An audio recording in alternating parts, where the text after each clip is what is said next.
poor people protected. Well, Raise your voice. He has got cold, huh? This goat has cold.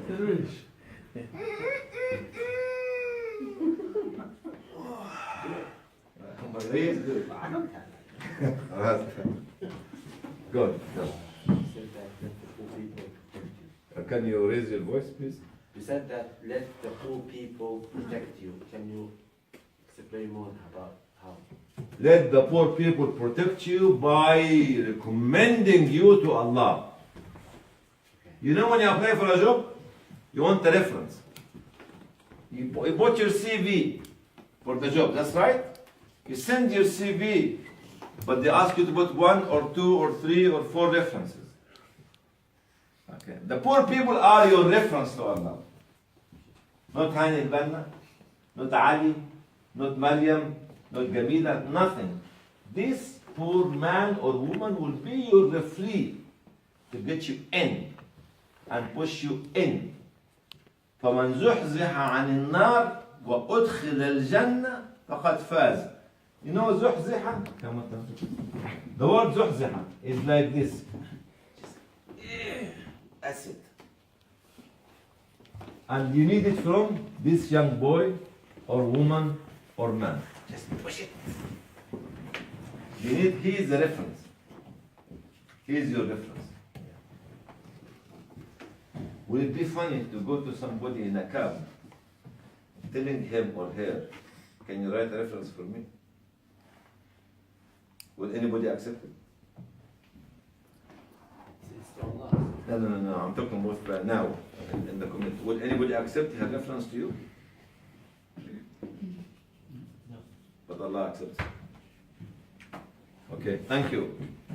My question is Hollywood or Bollywood or Lollywood. My He's question Lollywood star. like human beings are born young Lollywood. and then they die. Sorry, can you say it again? When people are born and they die, Yeah. charities are born and they die. When charities die, they can die a sudden death as well, but normally I don't think they do. What are the signs to look for? When you need to start looking for these signs when you think that the organization has started dying. Yeah. Aging. You know what do you mean by aging? Be static. Be traditional. Very traditional. There's no be stagnant. You know the stagnant water and running water? The stagnant water is a medium for all the diseases and bacteria. Okay, that's why everybody would like to clear it. But the running water is very good for washing, for wudu, for drinking, for anything. So when the organization becomes stagnant by not changing its leadership, not producing new leadership, not having to review its vision, its policies, its structure, it will die. No matter what it does. Or it will shrink and somebody else will come and take over. Because this is the sunnah of life. The sunnah of life about coexistence. وَلَوْلَا دَفْعُ النَّاسَ بَعْضُهُمْ بِبَعْضٍ is this kind of coexistence, struggle for life. Because the resources of life, for life, is very limited. And if you are in the middle of the desert and going to die, you have to change the desert green, to make the desert green. You remember what did you say to me when we were on the planet, not on a planet, on a plane? Tell him. What did you say? Yeah. It was in 2004.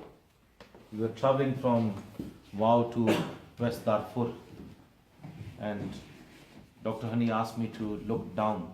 We had a small plane, and asked me, what do you see? And we had colleagues from France, America and so on. And to us it was just sand. It was just dry sand. It was nothing, it was just dead. And Dr. Hany reminded us that you're only using your eyes. You're not looking through. There's life down there. Because you're just physically just observing things. But there's more, there's depth. Don't just look at the surface. There's more to it. And reminded us that this land, Sudan, which you think is dead, is probably strategically the most important land for us in the world, on the planet. because of the wealth in many all forms, which is what you see is a desert or deadline which is in there. Thank you. Pause. When you know that you are in the right place, like How? in your work, How can you know that you are on in the right place? Very difficult. It depends on what kind of work you do. If you are in the Islamic relief or in the relief field, if you are in the military, if you are in the security forces, if you are in education, if you are in the field of agriculture or water or others, your right place is when you serve the people that you claim that you are serving. A police officer is going to capture a drug dealer. He could have been killed, but he is there to stop these drug dealers from poisoning the youth of his society. This is the right place for the police officer. A military officer, he is taking the bullet in his chest because he's defending the whole country. You are traveling all the thousands of miles to be with these poor people, to give them water, to give them clothes, to give them food. This is the right place. The right place is defined by the function of your job. The right place is not in Manhattan, is not in London, in the headquarters. It is in where you serve the people. Fire brigade officer as well is jumping in the middle of the fire to save a cat, or to save a boy, or to save a woman, or to save a man. He could risk his life for those people. This is the right place. A teacher, not only teaching in the class, but sometimes he can extend or she extends her time after the class. And this is the right place. And when she is in the class or he is in the class, she is very well preparing her subject for the children. This is the right place. Because Allah will only ask you about the job you do and the job you can do. لا يكلف الله نفسا إلا وسعها لها ما كسبت وعليها ما اكتسبت. Allah will never give you something that you will never judge you on something that actually you're not responsible for, that you cannot do it. The right place for you, sister, if you are a wife, you've got 5 children, 10 children? 11. Oh, wait, no. 15. Make them 15. Yeah. 15. You look after the 15 children. To make them 15 champions. Good mannered people. This is the right place. Thank you. Pause. الفرنساوي عم منهم عشان افهم فرنساوي. بالانجليزي. لا فرنساوي. فرنساوي understand French. Creole. So first of all, thank you for we congratulate your efforts for the advocacy that you have begun for the networking advocacy done to support the faith-based and especially Islamic Relief and Muslim NGOs in this very sensitive period of the world. We have been done a lot of mashallah network for the donors around the world, but still we have a lack of access to the non-Muslim donors. Okay. And how to get them, how to push them, how to reach them, to let them be convinced about our work and give their money to Islamic Relief or something. To help us. To More help than us that. and to especially to two things. In the kind of what we are doing now on the World Summit, I think this will support the faith-based NGOs and Islamic NGOs. The second thing, the second part which does the emerging market now is how to reach the non-Muslim donors, Okay. from their money. Very good. If you want to reach the non-Muslim, you have to involve them. It's not just for the pocket. You have to involve them. You have to make them a part of your organization. And this is the challenge. Will you be able to manage it? Because they have different values, different etiquette and style of life. If you accommodate me, I invest in you. If you listen to me, I listen to you. If you empower me, I give you my money and my direction and my wealth, whatever you call it. It's not one-way system. It's not one-way system. I want to get the money of the non-Muslim. How? No, I want to involve people with me in the organization. Because we are living in a greater community, not in a ghetto community. A ghetto community will never even involve Muslims like you, because they are microscopically selecting the membership of their own organizations, especially on the governance level, then on the executive level.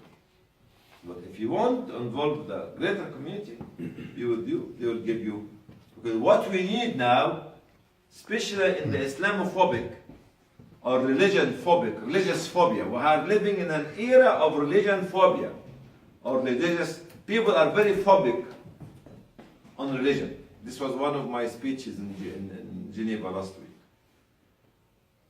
You know who is one of the biggest organizations running the faith-based?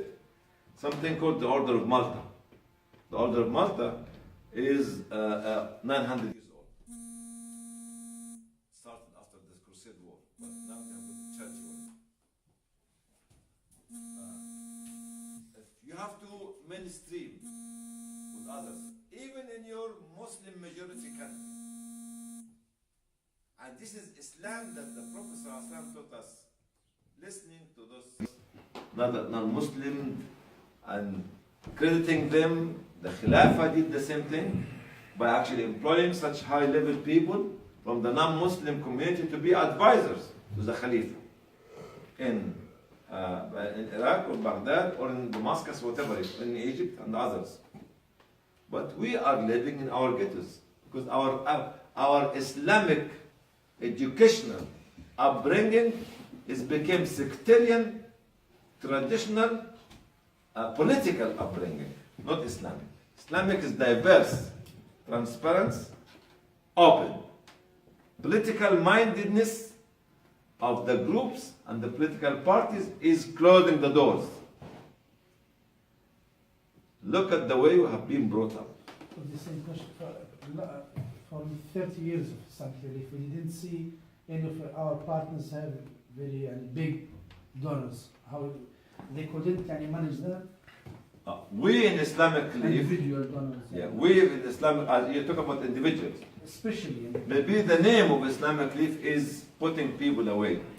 Because when the people look at Christian aid, so why should I give my zakat to Christian aid? I am a Muslim. Or talking about actually. We could convince them for 30 years to have Actually, all the countries. in the first 30 years, it is the first step of building organization. Okay? Actually, it took a 30 years to establish your roots and build your building. Then you look up at the fine-tuning of such building. We succeed in Islamic Relief in connecting with the governments and organizations. Fine? Which is actually global. Now, you need to have a different strategy. You go to the macroscopic level of the community that you are working in by involving those people in the decision-making process. If they don't see somebody on the board from the non-Muslim community, why should they give money to you? Go and take from the Muslim community. If they see 2 or 3 out of 10 are non-Muslims, they'll be able to have more trust in you. That means that you are very transparent and you have nothing to hide. And you earn the respect of the other community. Once you earn the respect, they give you the money. But they cannot earn the respect without involving them. Pause. Over the years, you've recruited many fundraisers and staff. What are the key ingredients that you look for in people? Oh, ingredients. Those work people.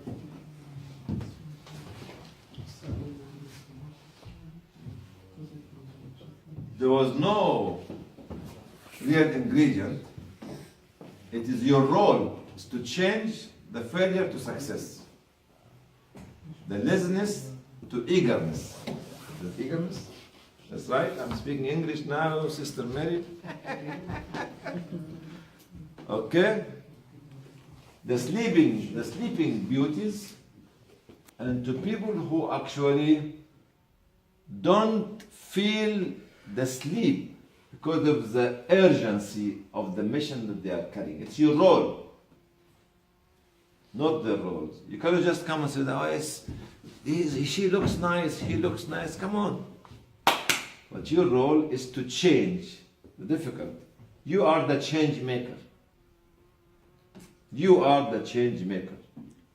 And your success story, when you get somebody who was, demotivated, didn't know what to do, and you make a champion out of him.